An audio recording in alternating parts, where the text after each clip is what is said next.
Hello guys, welcome to our channel Reborn of Queen Part 21. Chapter 101 Don't Use Coins. अब आगे, राजकुमार तनिष्क जिनके बाल जो पहले बहुत ज्यादा रुके और छोटे हुए करते थे, वह अचानक ही इन शक्तियों को अवशोषित करने से लंबे और घने हो चुके थे। उनका शरीर भी जो पहले कमजोरी और बीमारी के कारण कुछ कुछ लड़कियों की भांति नजर आ रहा था, वह पूर्ण तरह से एक विकसित मजबूत पुरुष की तरह शक्तिशाली और आकर्षित नजर आने लगा था। इन शक्तियों के ऐसे परिवर्तन को देखकर इस समय माही काफी ज्यादा चकित थी। उसे नहीं पता था कि यह शक्तियां राजकुमार तनिष्क को अपना भी पाएंगे या नहीं, पर अपने सामने हुए इस चमत्कार को देखकर इस समय माही काफी खुश थी, क्योंकि सामने बैठे राजकुमार तनिष्क इस रूप में हूबहू अपने पिता राजा सोम की भांति नजर आ रहे थे। उनका शरीर, उनका रंग और यहाँ तक कि उनकी आंखें जो पहले कम नीली दिखाई देती थी, वह अचानक ही जैसे उनके अंदर जैसे किसी ने रंग भर दिया हो।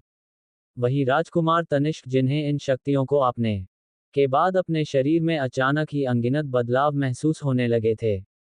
अचानक ही उनके शरीर की सारी दर्द, थकावट, पीड़ा एक ही पल में ही गायब हो गई। उनके बाहरी और आंतरिक दोनों ही घाव तो कुछ ही समय में भर चुके थे। यहाँ तक कि उनके शरीर में रहे उनके पुराने घाव भी इन दोनों शक्तियों ने मिलकर उन्हें पूर्ण तरह से ठीक कर दिए थे। इस समय राजकुमार तनिष्क अपने आप को बहुत अधिक हल्का और बलवान महसूस कर रहे थे, जिससे उन्हें ऐसा महसूस हो रहा था कि किसी ने उनके ऊपर बरसों से रखा हुआ भारी वजन एकदम से हटा दिया हो। क्या किसी शक्ति को अपने अंदर समेटने के बाद सभी को ऐसा ही एहसास होता है? राजकुमार तनिष्क का शरीर इस समय उन्हें किसी रुई की भांति हल्का और लचीला महसूस हो रहा था, जैसे कि वह अभी हवा में उड़ने के लिए तैयार हो, जिसे महसूस करते ही राजकुमार तनिष्क काफी ज्यादा खुश थे। उन्होंने खुशी खुशी माही की तरफ देखा, जो एक मुस्कान के साथ उसी की तरफ देख रही थी। इस समय वह दोनों वापस रोशनियों की दुनिया से लौटकर समुद्र राज्य के इस जंगल में आ चुके थे, जहां कुछ समय पहले वह दोनों अपनी ध्यान मुद्रा में बैठे हुए थे। कल रात जो माही और तनिष्क ने जो जोखिम उठकर इस पत्थर को प्राप्त किया था, आज उसे पाने का आधे से ज्यादा हिस्सा पूरा हो चुका था। बस अगर अब राजकुमार तनिष्क और माही राजा सोम की आत्मशक्ति को दोबारा एकत्रित कर पाए, तो उनका वह कार्य ही, जिसके लिए उन्होंने इतनी पीड़ा और कठिन समय देखा है, वह पूर्ण तरह से सफल हो सकता है। जिसके लिए माही ने राजकुमार तनिष्क को अपनी नई एकत्रित शक्तियों का प्रयोग कर सामने रखे सूर्य लॉकेट को पुनः जागृत करने के लिए कहा, जिसे सुन राजकुमार तनिष्क ने वैसा ही किया। जिसे सुन राजकुमार तनिष्क ने तुरंत अपनी आंखें बंद कर अपनी दोनों शक्तियों को धीरे धीरे कर अपने शरीर से बाहर निकालकर उसे लॉकेट में भेजना शुरू किया। जो दर्द राजकुमार तनिष्क को इन शक्तियों को अवशोषित करते समय में हुआ था, वह अब लगभग न के बराबर था। शायद यह इन शक्तियों के राजकुमार तनिष्क को अपनाने का असर ही था, कि उनका शरीर जो अपने अंदर से इतनी अधिक शक्तियों उसे लॉकेट में डाल रहा था, उसके बावजूद भी ना तो उन्हें किसी प्रकार के कमजोरी महसूस हो रही थी और ना ही कोई दर्द। कुछ ही समय में राजकुमार तनिष्क ने अपना कार्य पूरा कर दिया, जिनके ऐसा करते ही वह सूर्य लॉकेट एक बार फिर अपनी ऊर्जा प्राप्त कर धीरे धीरे कर ऊपर की तरफ उठने लगा, जिस पर राजकुमार तनिष्क लगातार अपनी शक्तियां दिए जा रहे थे, जिनके ऐसा करने से वह लॉकेट हवा में उड़ता हुआ एक बहुत ही तेज रोशनी में चमका, जो रोशनी उस जंगल के बीचों बीच बने उसे घेरे में चारों तरफ फैलने लगी। वह रोशनी इतनी ज्यादा अधिक और तेज थी कि जिनके चमक को सहने के लिए माही और तनिष्क दोनों ने ही अपनी आंखें बंद कर ली। पर तभी वह चारों तरफ फैली हुई रोशनी अपने स्थान पर एक बार फिर वापस आने लगी, जिसके कुछ ही समय बाद वह सारी रोशनी उस सूर्य लॉकेट में समा गई। जिसके ऐसा करते हैं, वह लॉकेट एक बार फिर शांत हो गया और वापस जमीन पर लौट आया, जिसे देख माही और राजकुमार तनिष्क थोड़ी असमंजस में थे। क्या इस शक्ति का राजा सोम की आत्मा पर कोई असर पड़ा है भी या नहीं? क्योंकि न तो उन्हें सूर्य लॉकेट में कोई बदलाव नजर आया और न ही उन्हें राजा सोम की आत्मा कहीं दिखाई दी। इसलिए वह दोनों ही अब काफी परेशान होने लगे। वही राजकुमार तनिष्क ने परेशानी भरी नजरों से सामने बैठी माही की तरफ देखा, जो बहुत ही असमंजस में उसे लॉकेट की तरफ देख रही थी। तभी अचानक राजा सोम की आवाज माही के कानों में आई, धन्यवाद छोटी माही, मैं अब ठीक हूं। बस मैंने जो अभी इतनी सारी शक्तियों को प्राप्त किया है, उन्हें अवशोषित करने के लिए मुझे कुछ समय की आवश्यकता है। इसलिए तुम्हें ज्यादा परेशान होने की जरूरत नहीं है। तुम अपने कार्य में पूर्ण तरह से सफल हुई हो। वही राजा सोम की बातें सुनकर माही ने एक चैन भारी सांस ली। सच में वह एक पल के लिए डर गई थी। कहीं उनकी इतने समय की इतनी मेहनत बर्बाद ना चली गई हो। पर राजा सोम की बातें सुनकर और उन्हें सही सलामत महसूस कर माही की आंखों में छाई वह परेशानी अचानक ही गायब हो गई। जिसके बाद माही ने सामने बैठे राजकुमार तुषार को भी राजा चंद्रसेन का संदेश सुना दिया, जिसे सुन वह भी काफी हल्का महसूस करने लगे। आखिर इतनी कठिनाइयों को पार करने के बाद आखिरकार वह अपने इस कार्य में सफल रहे थे। उनके इतने लंबे समय का सब्र और मेहनत दोनों ही खराब नहीं गए थे। और अब तो राजकुमार तनिष्क को उनकी इतनी कठिन मेहनत का एक बहुत ही अच्छा परिणाम प्राप्त हुआ था। अब उनके पास भी बाकी सभी शक्तिशाली लोगों की तरह शक्तियां थी, जिससे अब कोई भी व्यक्ति उन्हें इतने आसानी से परेशान नहीं कर सकता था। बस अब उन्हें वापस लौटकर लगातार अपनी नई मिली शक्तियों के बारे में और अधिक जानना और उन्हें बढ़ाने का प्रयास करना था, ताकि वह जल्द से जल्द शक्तिशाली होकर अपने दुश्मनों से अपने अपनों का बदला ले सके। जिस बारे में सोचकर ही उनकी आंखों में इतने समय तक सोई हुई बदले की चिंगारी एक बार फिर भड़क उठी। पहले वह सिर्फ इसलिए चुप थे क्योंकि ना तो राजकुमार तनिष्क को अपने माता पिता की सच्चाई पता थी, और ना ही उनके पास किसी भी तरह की कोई आध्यात्मिक शक्ति थी जिसके बल पर वह अपने दुश्मनों से मुकाबला कर सके। वही माही की नज़र अपने ऊपर अपने आसपास के नज़ारे पर गई। सूरज ढल चुका था और अब धीरे धीरे चांद नजर आने लगा था, जिसे देख अचानक की माही के दिमाग में राजकुमारी रूपाली का ख्याल आया। अब वैसे भी उसका यहाँ का सभी कार्य पूरा हो चुका था, इसलिए अब उसे अपने आगे के कार्य के लिए राजकुमारी रूपाली के पास जल्द से जल्द पहुंचना था। इसके बारे में सोच माही राजकुमार तुषार के साथ तुरंत उसे जगह से टेलीफोन हो गई। उन दोनों के वहां से जाने के बाद ही वह जगह, जो कुछ समय पहले तक उसे पूरे जंगल से गायब थी, वह धीरे धीरे उसे जंगल में वापस समा गई, जिसका किसी को अंदाजा भी नहीं था। वहीं दूसरी तरफ राजकुमारी रूपाली के कक्ष में इस समय राजकुमारी रूपाली परेशानी में अपने कक्ष में इधर उधर चक्कर लगा रही थी। वह कभी सामने दरवाजे की तरफ देखती, तो कभी खिड़की की तरफ, और फिर दोबारा इसी तरह परेशानी में इधर उधर चक्कर लगाने लगती। इस समय उनके चेहरे की घबराहट और उनके माथे पर आता हुआ पसीना यह साफ बता रहा था कि वह कितनी ज्यादा डरी और भयभीत है। वही राजकुमारी रूपाली ने परेशानी से अपने नाखूनों को चबाते हुए दरवाजे की तरफ देखकर अपने मन ही मन कहा, किसी मुसीबत में पड़ गई हूं। मैं कुछ समय पहले तक एक आजाद पंछी थी, जिसके आसपास सभी लोग उसकी तारीफ है और उसकी मदद के लिए घूमते रहते थे। पर आज देखो मेरी क्या हालत हो चुकी है। मैं चाहकर भी अपने स्थिति के बारे में अपने परिवार को नहीं बता सकती, और ना ही किसी से सहायता ले सकती हूँ। तभी रूपाली की नज़र अपने पास छुपा के रखी गई एक पुस्तक पर गई, जिसे देख उसके चेहरे के घबराहट और अधिक बढ़ गई। इस समय रूपाली का दिल दुगनी रफ्तार में दौड़ रहा था, जिसकी आवाज उसे अपने कानों तक सुनाई दे रही थी। ये वही किताब थी जिसे माही ने रूपाली को उसके पिता से कक्ष से लाने के लिए कहा था, जिससे बहुत हिम्मत और परिश्रम के बाद आखिरकार रूपाली पाने में कामयाब रही थी। पर अब उसे इस बात का डर खाया जा रहा था कि अगर गलती से भी उसके पिता को इस बारे में पता चल गया, तो वह भी नहीं जानती थी कि वह उसकी क्या हालत करेंगे। वैसे तो उसने बहुत सावधानी बरते हुए इस कार्य को किया था, पर अब इस कार्य को करने के बाद उसका डर हर बीतते पर बढ़ के साथ बढ़ता जा रहा था। उसे बस जल्द से जल्द इस पुस्तक को अपने पास से माही के पास भेजना था, ताकि गलती से भी किसी का शक उसके ऊपर ना जा सके।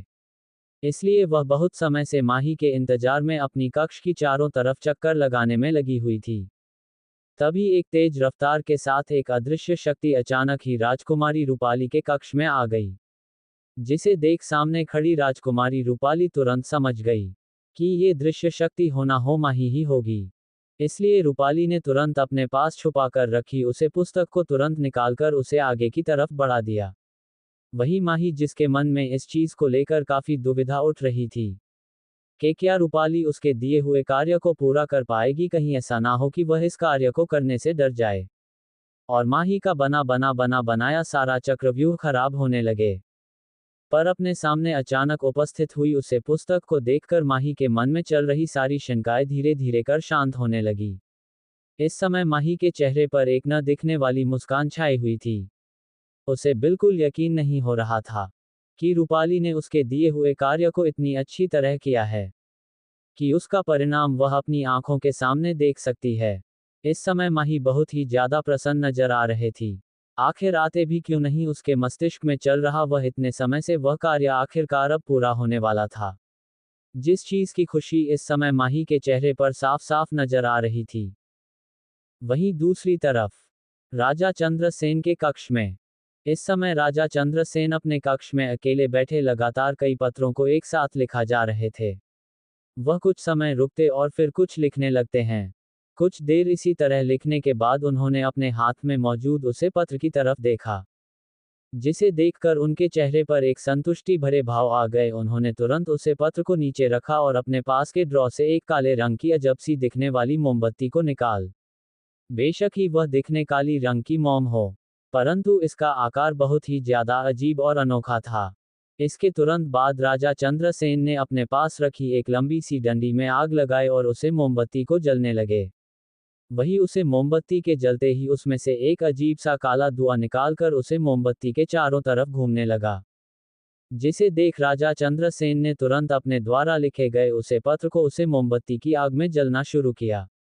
कुछ ही समय में वह पत्र पूरी तरह जलकर राख बना गया। पर इस समय सबसे ज्यादा हैरानी वाली बात कोई थी तो ये कि उसे पत्र के जलने के बाद भी उससे जो रख निकालकर आसपास बिखरने चाहिए थी वहां ऐसा कुछ भी नहीं था। जिस मैच पर राजा चंद्रसेन उसे पत्र को जलाया था उसके आसपास एक काले धुएं के अलावा और कुछ शेष नहीं बचा था। चैप्टर 102। अब आगे। इस समय वह बूढ़ा व्यक्ति जिसका शरीर धीरे धीरे समय के साथ परिवर्तित होता जा रहा था, उसे परिवर्तन को माही और राजकुमार तनिष्क अपनी आंखों से साफ साफ देख सकते थे। जो व्यक्ति उन्हें नीचे उसे काल कोठरी में मिला था, उसकी आयु लगभग 100 वर्ष के आसपास होगी, जिसे उस समय देखकर ही ऐसा लग रहा था जैसे वह बूढ़ा व्यक्ति कुछ ही समय में अपने प्राण त्याग सकता है। परंतु अब वही बूढ़ा व्यक्ति जो पानी के संपर्क में आने के बाद वह अचानक ही वृद्धावस्था से बदलकर एक युवा व्यक्ति में बदलता जा रहा था।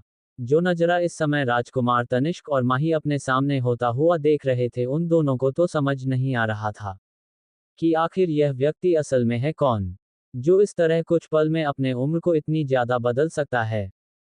पर अभी इनमें से किसी भी सवाल का जवाब ना तो माही के पास था और ना ही राजकुमार तनिष्क के पास।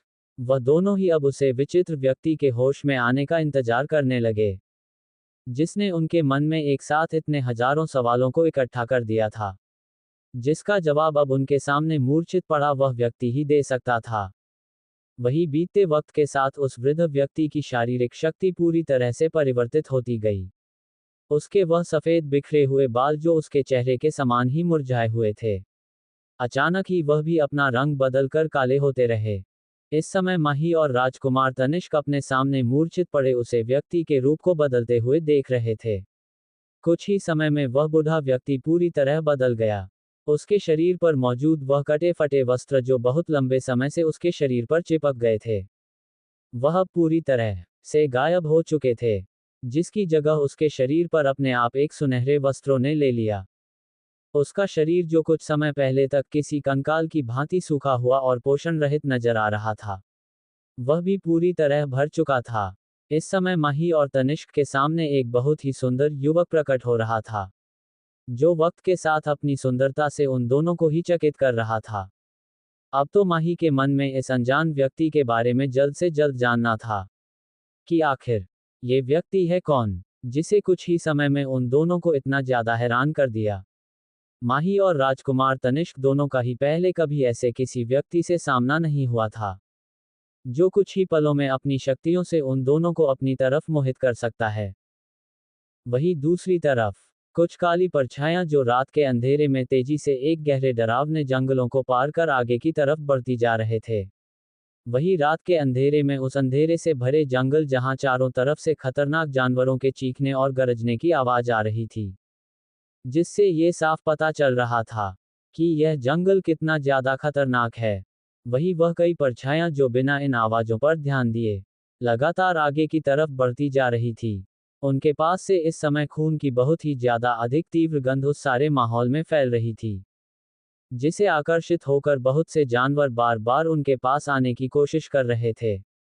परंतु उनके पास से निकलता वह काला ऑरा उन सभी को डरने पर मजबूर कर रहा था, जिस डर से वह सभी पीछे की तरफ हटते जाते। परंतु उन सभी की भूखी खूनी नजरें इस पूरे समय में सिर्फ उन काली परछायां पर ही बनी हुई थी। अचानक एक जानवर ने थोड़ी हिम्मत कर उन काली परछाइयों पर हमला कर दिया, जिसे देख वह काली परछाई अपनी अपनी जगह पर रुक गए। तभी एक लाल आंखों वाले काले लिबास पहनी परछाई ने तुरंत अपने पास से हवा में एक काले खंजर को निकाल और सीधा उसे जानवर पर हमला कर दिया, जिसके ऐसा करते ही वहां बाकी बचे जानवर जो उस जानवर के साथी थे और उन परछाइयों पर शव पर हमला करने के लिए तैयार थे। वह अचानक ऐसे अपने साथी को मरता देख वह सभी डर से इधर उधर भागने लगे। परंतु कुछ ही समय में उसे पूरे जंगल में जानवरों की दर्द भरी चीखें खुजने लगी और कुछ ही समय बाद वह जंगल एक बार फिर शांत हो गया, जिसके कुछ ही समय में वह परछायां वहां से निकलकर एक खाली मैदान के पास आकर रुकी, जहां उन सभी की नजरें उस खाली मैदान से कुछ दूरी पर एक रास्ता जो ऊपर पहाड़ी की तरफ जा रहा था, जहां मौजूद पहाड़ के ऊपर एक विशाल दरवाजा बना हुआ था। वह सभी लगातार उस स्थान की तरफ देख रहे थे। शायद यहाँ कोई बड़ा एकेडमी या कोई राज्य था, जिसके बाहर इतने बड़े दरवाजे को स्थापित किया गया था। वही उसे विशाल दरवाजे की सुरक्षा के लिए वहां कुछ नीले कपड़े पहने लोग खड़े हुए थे, जो अपने पास कुछ तलवारों को लेकर उसे स्थान की चौकीदारी कर रहे थे। तभी एक काली परछाई ने आगे बढ़ते हुए अपने पास से एक छोटा सा कीड़ा निकाला और उसे तुरंत हवा में भेज दिया, जो बहुत ही तेजी से उसे पहाड़ के ऊपर मौजूद उस जगह की तरह बढ़ने लगा। जिसे जाता देख वह काली परछायां भी कुछ समय उस काले कीड़े को जाता देखते रहे और कुछ ही समय में उसे जगह से तुरंत गायब हो गई। वही वह काला कीड़ा जिसे कुछ समय पहले ही उन परछायां ने छोड़ा था, वह बहुत ही तेजी के साथ ऊपर पहाड़ी पर बने स्थान की तरफ बढ़ने लगा, जिसके कुछ ही समय में वह तेजी से उस दरवाजे को पार कर अंदर बने स्थान की तरफ जाने लगा। माही का कक्ष। पिछले 1 घंटे से माही और राजकुमार तनिष्क उस विचित्र व्यक्ति के पास बैठकर उसके होश में आने का इंतजार कर रहे थे। इस बीच माही अपने मन को शांत करने के लिए ध्यान मुद्रा में बैठकर मेडिटेशन कर रही थी। आज इतना कुछ हो गया था, जिसे पूरी तरह समझने के लिए माही ध्यान का सहारा ले रही थी। अचानक उसे अनजान व्यक्ति के शरीर में हलचल होने लगी, जिसे देख राजकुमार तनिष्क, जो इतने समय से एकटक बिना अपनी पलकें झपकाईं लगातार बस उस विचित्र व्यक्ति के होश में आने का इंतजार कर रही थी, उसके शरीर में होती हलचल को देख वह तुरंत सतर्क हो गए। राजकुमार तनिष्क ने जल्दी से पीछे मुड़कर माही की तरफ देखा। वही माही शायद जिसने भी उस हलचल को महसूस कर लिया था, इसलिए माही ने भी तुरंत अपनी आंखें खोल ली थी। इस समय माही और राजकुमार तनिष्क दोनों की ही नजरें उनके सामने मूर्छित पड़े व्यक्ति पर थी। तभी वह व्यक्ति जो इतने लंबे समय से मूर्छित पड़ा हुआ था, उसने धीरे से अपनी आंखें खोली, जिनके खुलते ही उसकी सुनहरी आंखों से कुछ रोशनियां निकालकर उसके आसपास मर्राने आने लगी, जिसने उसके शरीर को और अधिक आकर्षित और खूबसूरत बना दिया। वही आखिर उस व्यक्ति को होश में आता देख उसे व्यक्ति को देखकर आखिरकार माही और तनिष्क को अब अपने मन में चल रहे अपने हजारों सवालों का जवाब ले सकते थे। इसलिए राजकुमार तनिष्क ने ज्यादा देर ना करते हुए कुछ बोलने की कोशिश की, पर अचानक ही माही ने राजकुमार तनिष्क को रोकते हुए उसे कुछ समय के लिए चुप रहने के लिए कहा। वही वह विचित्र व्यक्ति जो अब लगभग उसकी पुरानी आयु से बहुत ही अधिक छोटा और मायावी नजर आ रहा था, उसने मुस्कुराते हुए अपनी सुनहरी आंखों से सामने खड़ी माही और राजकुमार तनिष्क की तरफ देखा।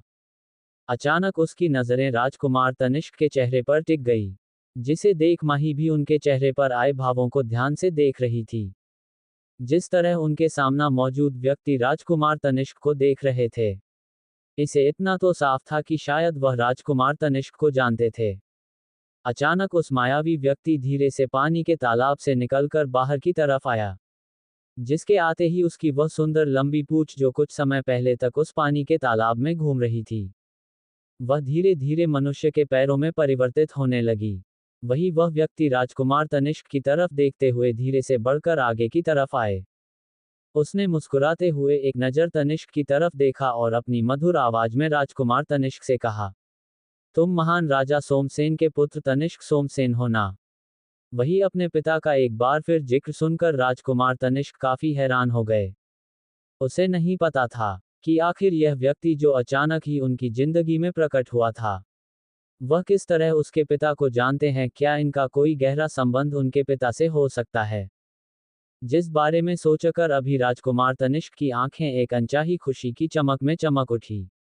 राजकुमार तनिष्क अभी अपने सामने खड़े व्यक्ति से कुछ कह पाते उससे पहले ही सामने खड़े व्यक्ति ने अपने बारे में बताते हुए कहा, मैं जलपरी देश का राजा अनंत नंद, इस समुद्र में रहने वाले सभी जीवों का राजा, और इस पूरे जल द्वीप का महाराज अनंत नंदन हो। वही अपने सामने खड़े व्यक्ति का ऐसा इंट्रोडक्शन सुनकर माही और राजकुमार तनिष्क ने एक दूसरे की तरफ देखा, जिसे देख शायद राजा आनंद नंद भी समझ गए थे कि शायद वह दोनों अभी भी उनकी बातों को समझ नहीं पा रहे हैं।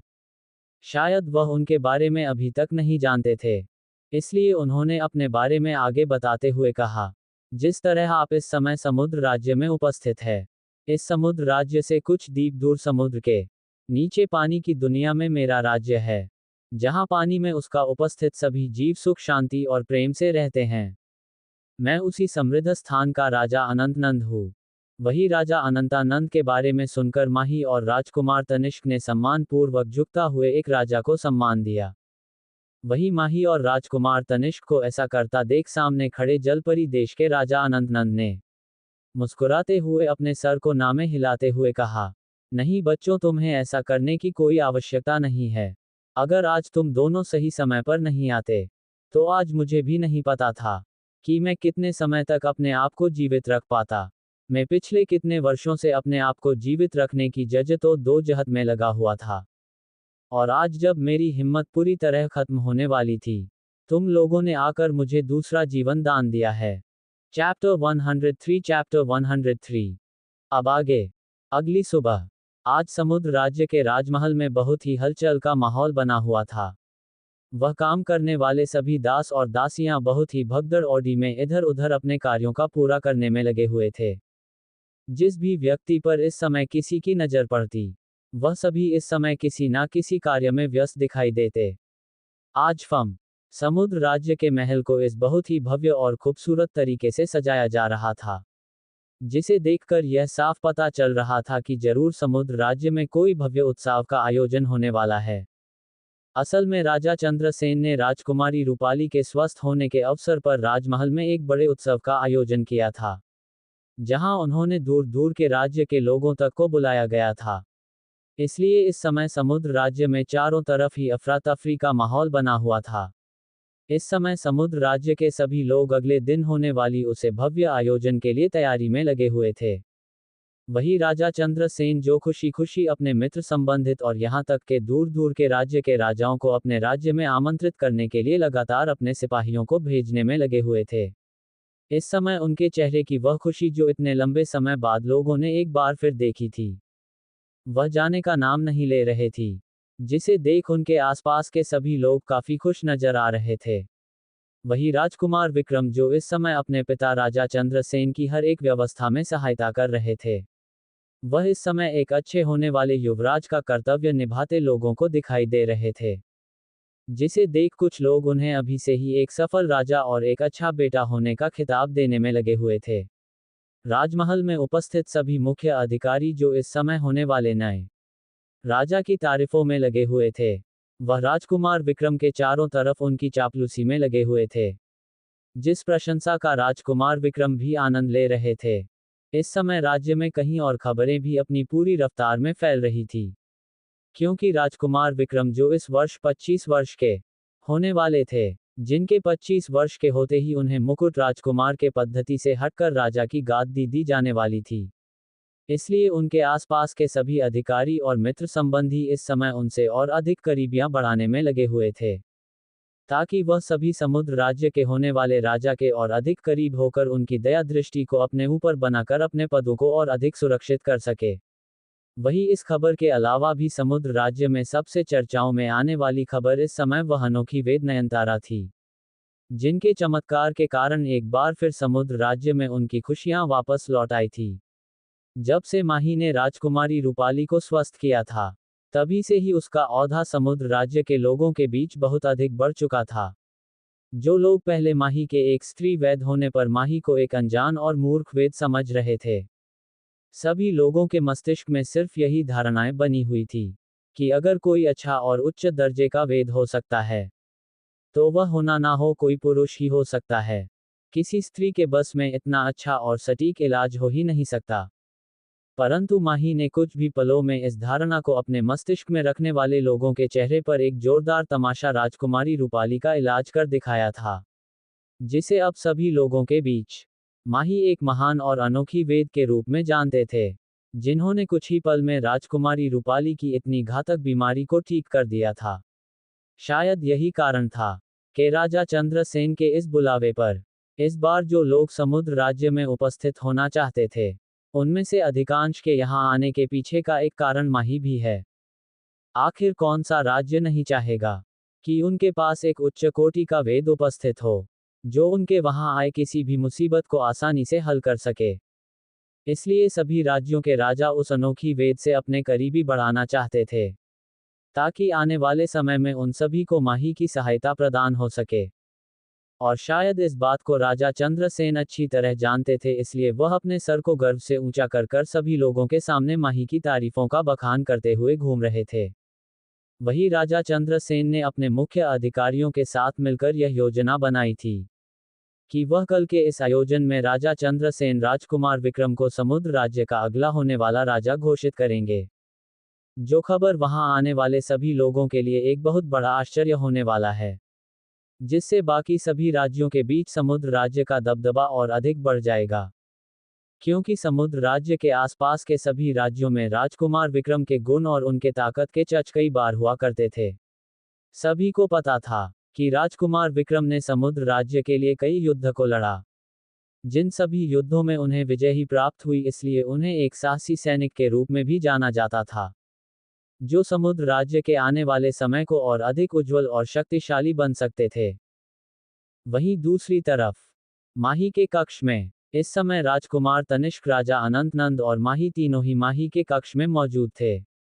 राजा अनंतानंद ने माही और तनिष्क को अपनी इतने वर्षों की पूरी आप बीती बता दी थी, जिसे सुनकर उन दोनों को ही राजा चंद्रसेन पर बहुत अधिक क्रोध और राजा अनंतनंद के लिए बहुत अधिक बुरा लग रहा था। उन दोनों के समक्ष जैसे जैसे राजा चंद्रसेन के ये घिनौना राज खुलते जा रहे थे, राजकुमार तनिष्क और माही की नजरों में राजा चंद्रसेन हर एक बीतते पल के साथ और भी अधिक बड़ा और घिनौना इंसान बनता जा रहा था। इसलिए अब वह राजा चंद्रसेन को और ज्यादा समय तक जीवित नहीं रख सकते थे। जिस चीज को सोचकर माही ने बहुत सोच विचार करने के बाद आखिरकार एक योजना तैयार की, जिसे सुनकर पहले तो राजा अनंतनंद और राजकुमार तनिष्क इस चीज के लिए बिल्कुल तैयार नहीं हुए थे। पर जब माही ने राजा चंद्रसेन के बढ़ते प्रकोपी और उनके इतने अधिक पापों के बारे में बताते हुए उन दोनों को ही अपनी योजना के लिए तैयार कर लिया, तभी राजकुमार तनिष्क ने माही की तरफ देखते हुए प्रश्न किया, वेद माही, वैसे तो हमने अपनी योजना तैयार कर ली है, परंतु आपको नहीं लगता इस योजना के सफल होने के बहुत ही कम चांसेस है? आप अच्छी तरह जानती हैं कि मेरे चाचा यानी चंद्रसेन इतनी आसानी से अपने अपराधों को कभी स्वीकार कर मुझे समुद्र राजा का राजा नहीं बनाएंगे।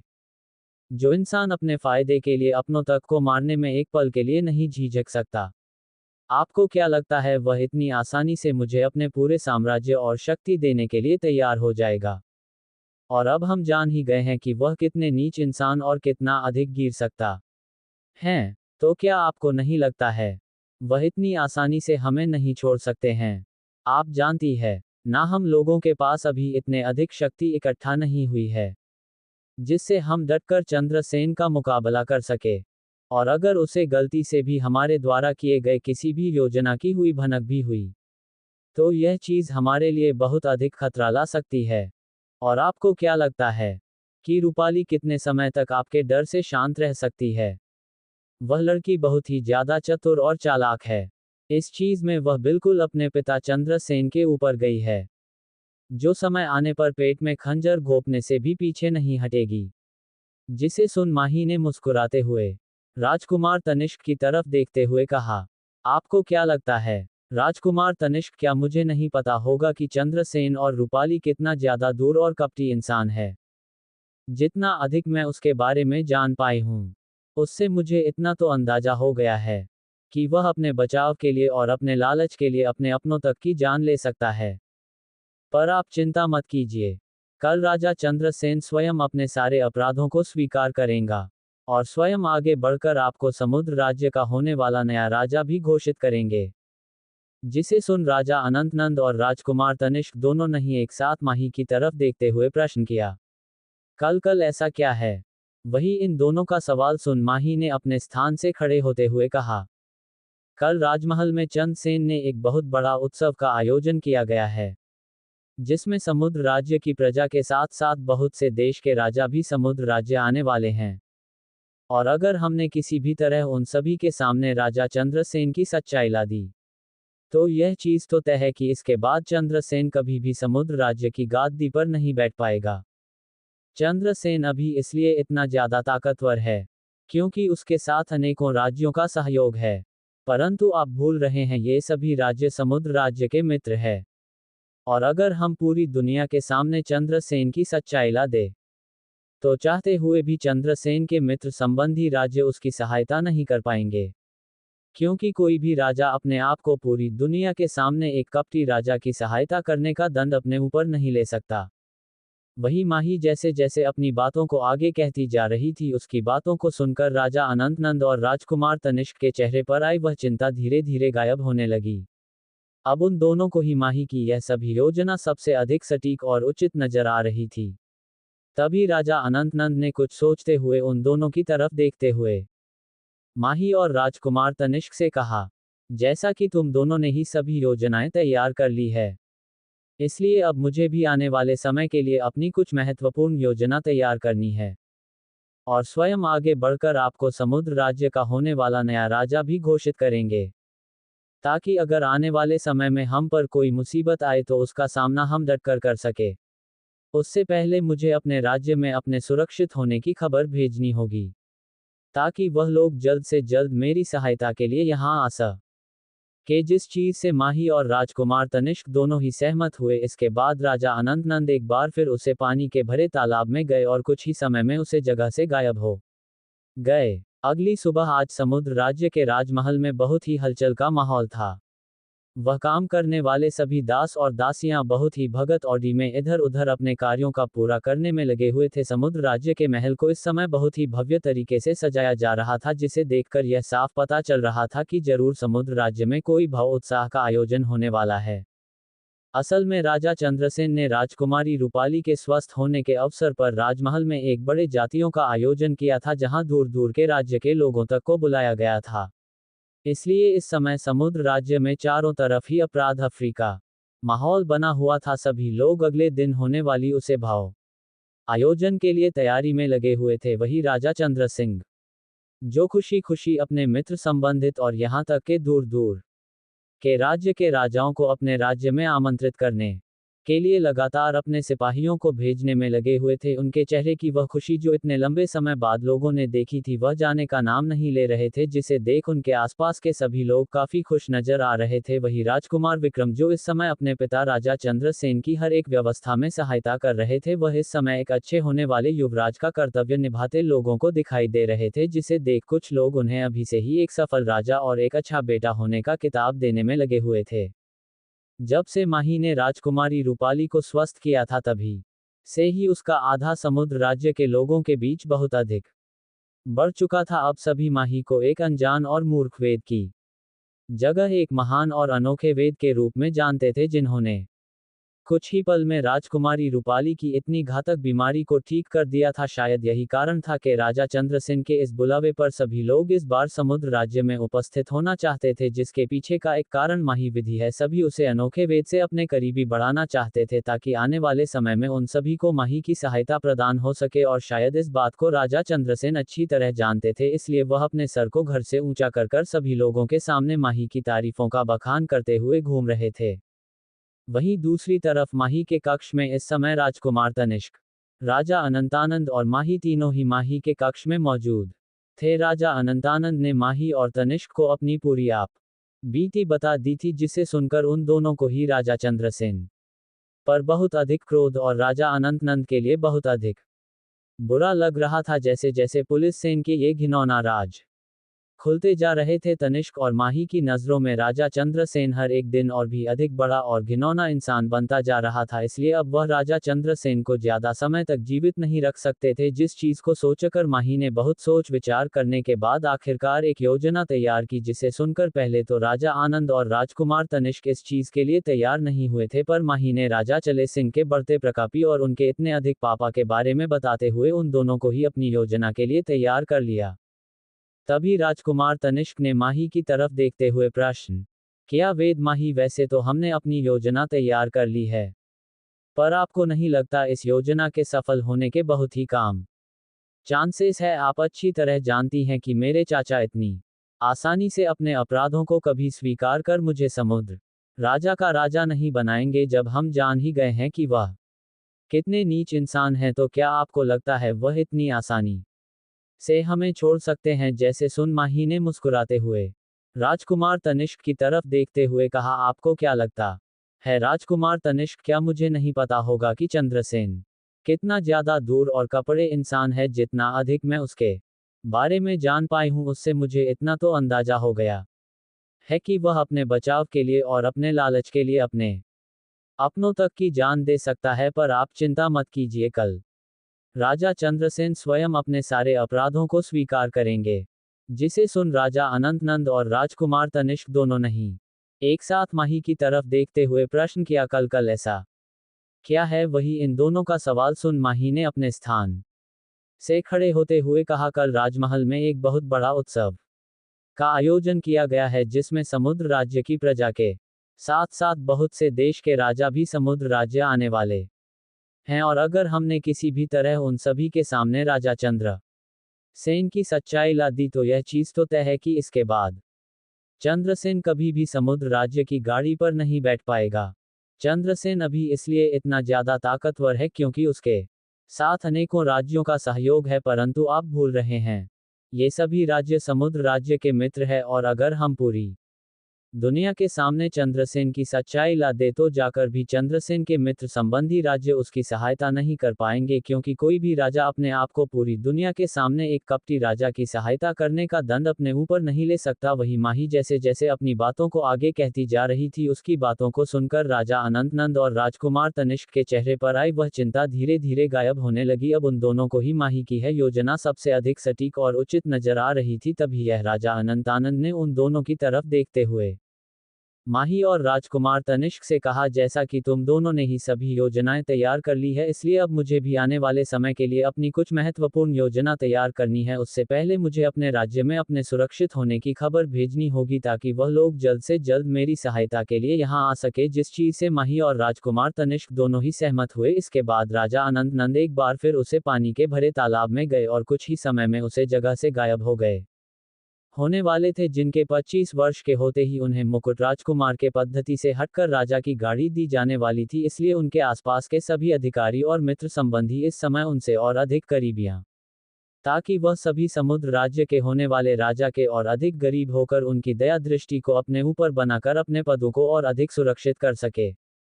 वही इस खबर के अलावा भी समुद्र राज्य में सबसे चर्चाओं में आने वाली खबर इस समय वह अनोखी वेद नयनतारा थी, जिनके चमत्कार के कारण एक बार फिर समुद्र राज्य में उनकी खुशियां वापस लौट आई थी। सभी लोगों के मस्तिष्क में सिर्फ यही धारणाएं बनी हुई थी कि अगर कोई अच्छा और उच्च दर्जे का वेद हो सकता है, तो वह होना हो कोई पुरुष ही हो सकता है। किसी स्त्री के बस की इतना अच्छा और सटीक इलाज हो ही नहीं सकता। कुछ भी पल में इस धारणा को अपने मस्तिष्क में रखने वाले लोगों के चेहरे पर एक जोरदार तमाशा राजकुमारी रूपाली का इलाज कर आखिर कौन सा राज्य नहीं चाहेगा कि उनके पास एक उच्च कोटि का वेद उपस्थित हो, जो उनके वहां आए किसी भी मुसीबत को आसानी से हल कर सके। राजा चंद्रसेन ने अपने मुख्य अधिकारियों के साथ मिलकर यह योजना बनाई थी कि वह कल के इस आयोजन में राजकुमार विक्रम को समुद्र राज्य का होने वाला राजा घोषित करेंगे, जो खबर वहां आने वाले सभी लोगों के लिए एक बहुत बड़ा आश्चर्य होने वाला है, जिससे बाकी सभी राज्यों में समुद्र राज्य का दबदबा और अधिक बढ़ जाएगा। क्योंकि सभी राज्यों में राजकुमार विक्रम के गुण और उनके ताकत के चर्च कई बार हुआ करते थे। सभी को पता था कि राजकुमार विक्रम ने समुद्र राज्य के लिए कई युद्ध को लड़ा, जिनमें उन सभी में उनका विजय प्राप्त हुई, इसलिए उन्हें एक साहसी सैनिक के रूप में भी जाना जाता था, जो समुद्र राज्य के आने वाले समय को और अधिक उज्जवल और शक्तिशाली बन सकते थे। जो इंसान अपने फायदे के लिए अपनों तक को करने में एक पल के लिए नहीं जी सकता, आपको क्या लगता है वह इतनी आसानी से मुझे अपने पूरे साम्राज्य और शक्ति देने के लिए तैयार हो जाएगा? आप जानती है ना, हम लोगों के पास अभी इतने अधिक शक्ति इकट्ठा नहीं हुई है जिससे हम डटकर चंद्रसेन का मुकाबला कर सके, और अगर उसे गलती से भी हमारे द्वारा किए गए किसी भी योजना की हुई भनक भी हुई तो यह चीज हमारे लिए बहुत अधिक खतरा ला सकती है। और आपको क्या लगता है रूपाली कितने समय तक शांत रह सकती है? वह लड़की बहुत ही ज्यादा चतुर और दर्द है इस चीज में, वह बिल्कुल अपने पिता के ऊपर गई है, जो समय आने पर पेट में खंजर घूमने से भी पीछे नहीं हटेगी, और स्वयं आगे बढ़कर आपको समुद्र राज्य का होने वाला नया राजा भी घोषित करेंगे, ताकि अगर आने वाले समय में हम पर कोई मुसीबत आए तो उसका सामना हम डटकर कर सके। चैप्टर 104। अब आगे। माही राजकुमार तनिष्क और राजा अनंत नंद तीनों ने मिलकर कल होने वाले आयोजन के लिए अपनी पूरी योजना को तैयार करने के बाद उसे अंजाम देने के लिए सभी अपने आगे की तैयारियों में लग गए। वही राजा अनंत नंद भी, जो अपने लोगों को अपनी योजना और अपने सही सलामत होने की सूचना देने के लिए अपने रास्ते पर निकल चुके थे। वहीं राजकुमार तनिष्क भी अपनी आगे की तैयारी के लिए वापस अपने स्थान पर लौट चुके थे। उन्हें भी अपने कक्ष में जाकर अपनी शक्तियों के ऊपर और अधिक मेहनत करनी थी। इसके अलावा माही ने उन्हें और भी कई ऐसे कार्य दिए थे जिन्हें पूरा करने के लिए राजकुमार तनिष्क को कुछ समय की आवश्यकता थी। इसलिए उन्होंने भी माही से आज्ञा लेकर अपने कार्य के लिए वापस अपने उसे छोटे से घर की तरफ बढ़ गए। वही माही, जो अपनी आगे की कुछ योजनाओं को तैयार कर कल आने वाले उत्सव के बारे में और ज्यादा जानकारी निकालने के लिए उसने आखिरकार अपने कक्ष से बाहर जाने का फैसला किया। माही को नहीं पता था कि इस उत्सव में आखिर कितने महत्वपूर्ण अतिथि उपस्थित होने वाले हैं, जिन सभी के बारे में माही को सब कुछ पता करना था। जिन सब चीजों के बारे में माही को या तो राजकुमारी रूपाली से पता चल सकती था, जिस बारे में सोचकर माही ने आज फिर राजकुमारी रूपाली के कक्ष में जाने का फैसला किया। पर उससे पहले माही को राजकुमार यश के कक्ष में जाकर उनकी स्थिति की एक बारे में जांच करनी थी। राजकुमारी रूपाली के सही होने के पश्चात राजा चंद्रसेन ने माही को राजकुमार यश को ठीक करने की पूरी जिम्मेदारी माही को सौंप दी थी। उन्हें पूरी उम्मीद थी कि माही अगर रूपाली के बीमारी को ठीक कर सकती है तो हो ना हो वह राजकुमार यश को भी स्वस्थ कर सकती है। इसीलिए उन्होंने माही को बिना किसी रोक टोक के राजकुमार यश एक कक्ष में जाने की आज्ञा दे दी थी। इसके पश्चात माही ने जल्दी से अपने वस्त्रों को बदलकर थोड़ा बहुत भोजन किया, जिसके पश्चात वह राजकुमार यश के कक्ष की तरफ निकल गई। अपने कक्ष से बाहर आते ही वह उस लंबे गलियारे से होते हुए राजकुमार यश के कक्ष की तरफ बढ़ने लगी। वही माही इस समय जिस भी रास्ते से गुजर रही थी, वह काम करने वाले हर एक दास दासी माही को सामान पूर्वक नमन कर रहे थे, जिसके जवाब में माही भी उन सभी का उनके सम्मान का आदर करते हुए उनके प्रणाम का आदर पूर्वक जवाब दे रही थी, जिसे देख वह दास दासियां एक दूसरे की तरफ देखकर वहां से जाती माही की तारीफें करने लगे। तुमने देखा आज वैद्य नयनतारा जी ने हम सभी की तरफ कितना आदर पूर्वक देखा है। जिस चीज पर उनके साथ खड़े बाकी सभी सेवकों ने भी हाँ में हाँ मिलाई। तभी एक हेडमेड ने आकर वहां इकट्ठा हुए सभी लोगों को जल्दी से अपने कार्य पर लगने का आदेश दिया, जिसे सुन वहां इकट्ठा हुए सभी सर्वेंट्स कल के उत्सव की तैयारी करने लगे।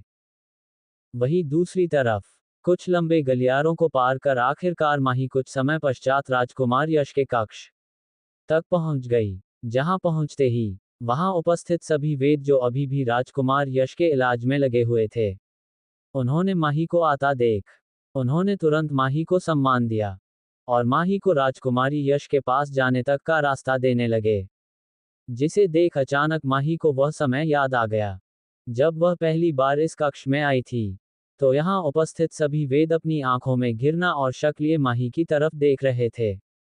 उन्हें इस चीज पर बिल्कुल भी विश्वास नहीं था कि यह वेद राजकुमार यश का उपचार कर भी पाएगी या नहीं। परंतु जब सभी को राजकुमारी रूपाली के स्वस्थ होने की खबर मिली, उस समय ना चाहते हुए भी इन वेदों को अपना घमंड छोड़कर माही को राजकुमार यश का उपचार करने की आज्ञा देनी ही पड़ी। वही इन लोगों के ऐसे बदलते बर्ताव को देखकर माही को इनसे से ज्यादा फर्क नहीं पड़ा। उसने जल्दी से अपने कदमों को राजकुमार यश की तरफ बढ़ाया, जहां वह उन काले पर्दों के पीछे छुपे हुए बिस्तर पर लेटे हुए थे, जिनको चारों तरफ से ही आने को काले वस्त्रों ने घेरा हुआ था, जिसके अंदर राजकुमार यश अभी भी अपने पहले जैसे स्थिति में ही लेटे हुए थे, परंतु समय के साथ उनके शरीर की दशा और भी अधिक बिगड़ती जा रही थी। परंतु कुछ समय पहले ही माही ने राजकुमार यश को एक छोटी सी सफेद गोली खिलाई थी, जिसके बाद उसके शरीर में आने वाले वह परिवर्तन कुछ समय के लिए रुक गए थे, जिसे देख सभी लोगों को लगने लगा कि शायद अब धीरे धीरे राजकुमार यश भी स्वस्थ होते जा रहे हैं। वहीं दूसरी तरफ राज के महल के दूसरे हिस्से में उपस्थित राजा चंद्रसेन और उनके सभी अधिकारी इस समय उनके राज्य में आने वाले सभी मुख्य अतिथियों के स्वागत की तैयारी में लगे हुए थे।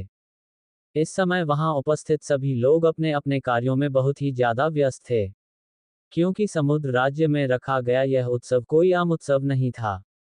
तभी एक सैनिक ने बाहर से अंदर आते हुए राजा चंद्रसेन को संदेश देते हुए कहा, महाराज सूर्यगढ़ राज परिवार के सभी सदस्य समुद्र राज्य पहुंच चुके हैं। जिसे सुन राजा चंद्रसेन ने मुस्कुराते हुए अपने साथ खड़े राजकुमार विक्रम की तरफ देखते हुए कहा, राजकुमार विक्रम, अब आप हमारे होने वाले नए राजा हैं। इसीलिए हमें लगता है आपको अभी से ही अपने सारे कर्तव्य को निभाना सीखना चाहिए।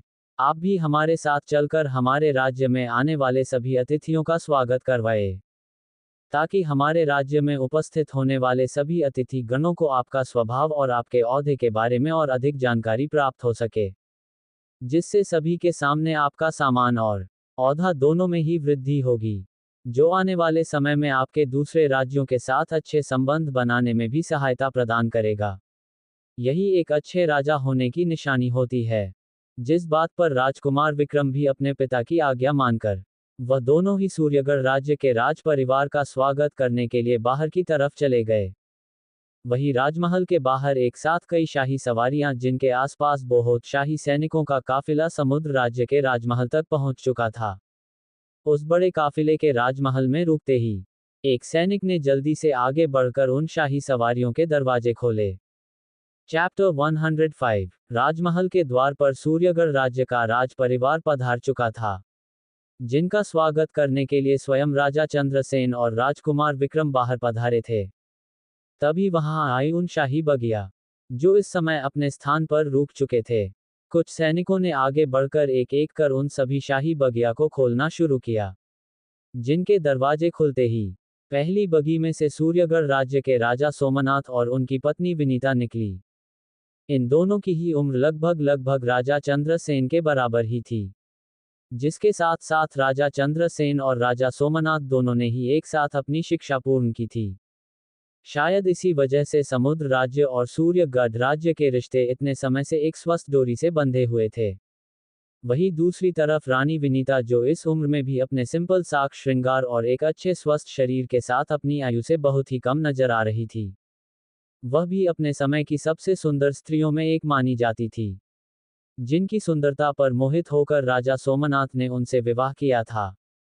इस समय उन दोनों ने ही सूर्यगढ़ राज्य की शाही पोशाक को धारण किया गया हुआ था, जिसमें राजा सोमनाथ के सर पर उनके राज्य का सूर्य मुकुट, जो अग्नि की भांति चारों तरफ अपना प्रकाश और गर्माहट फैला रहा था, धारण किया हुआ था। जिनके साथ रानी विनीता ने भी एक महारानी होने का कर्तव्य निभाते हुए उन्होंने भी अपने ताज को धारण किया हुआ था, जिसमें वह दोनों बहुत ही अद्भुत नजर आ रहे थे। इन दोनों को ही देखकर कोई यह कह ही नहीं सकता था कि अपनी उम्र के इस पड़ाव पर आकर भी वह इतने जवान और एक खूबसूरत जोड़ा नजर आ रहे थे।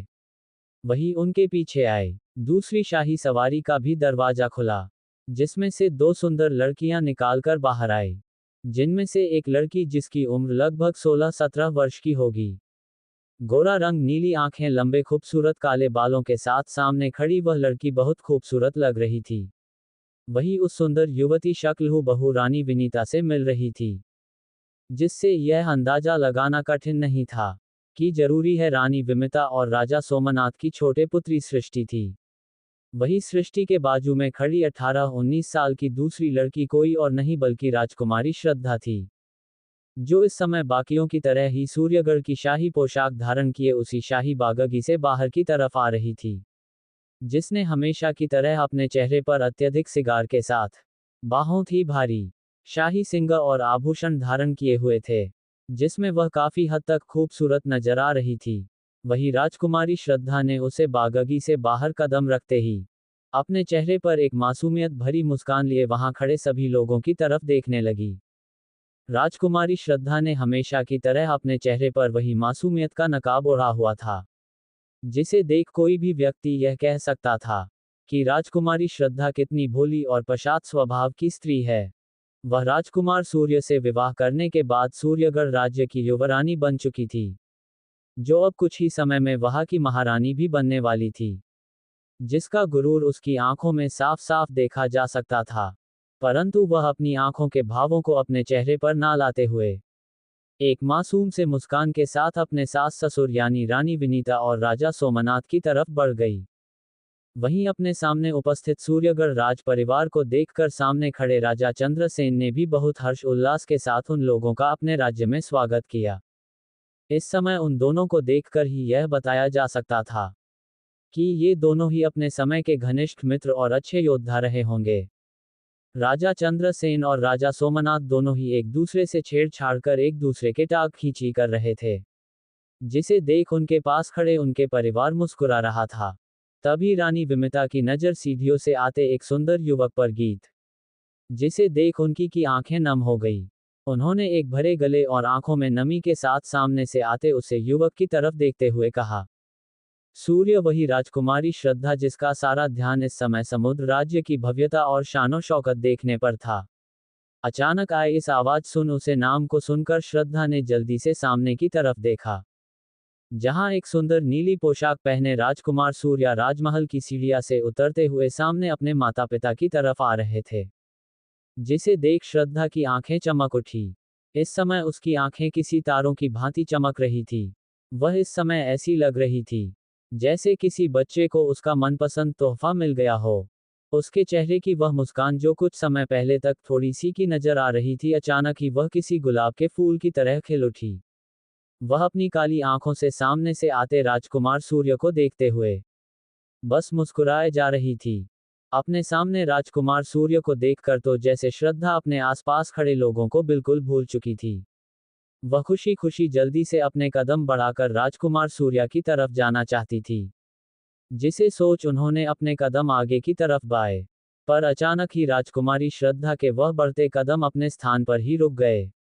अचानक ही श्रद्धा की नजरें राजकुमार सूर्य के पीछे आती एक परछाई पर गई, जिसने बहुत ही सुंदर और लुभावने ने वस्त्रों को धारण किए हुआ था, जिसे देखकर ही राजकुमारी श्रद्धा के वह कदम अपने स्थान पर रुक गए थे। वह एक तक सामने से आते उसे स्त्री की तरफ देखने लगी।